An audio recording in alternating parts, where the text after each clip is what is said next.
Kinabuhi sa syudad ug kinabuhi sa bukid adunay kalahian. Atong unahon ang kinabuhi sa bukid. Sa bukid mas hilom kaysa syudad. Ang kinabuhi mas simple ug natural. Daghang tawo nagtan-aw sa agrikultura, pagtanom ug pag-ani. Sa bukid daghang pagkaon gikan sa sariling tanom. Fresh ug organic ang mga prutas, utan ug isda. Ang klima sa bukid mas bugnaw, labi na sa bukid sa mataas nga lugar. Kaduha ang kinabuhi sa syudad. Daghang activities, daghang tawo, trapiko ug negosyo, daghang mga building ug mas daghan ang kahayag sa kuryente.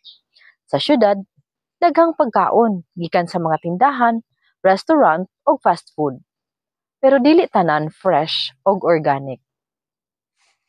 Ang klima sa syudad mas init labi na sa mga urbanong dapit. Sa pagpili sa kinabuhi, ang mga tao nagbase sa ilang mga personal nga mga prayoridad.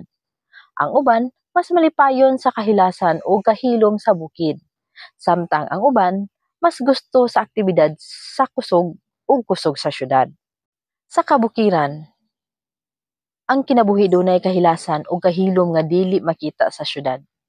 Sa pagmata sa buntag, maminaw ka sa mga langgam nga nagaawit ug ang hangin presko ug mabugnaw. Ang palibot puno sa mga tanom ug ang mga bituon mas klaro nga tan-awon. Kini nga pagpuyo nagahatag og kalinaw, kabugnaw, kapresko ug kahapsay.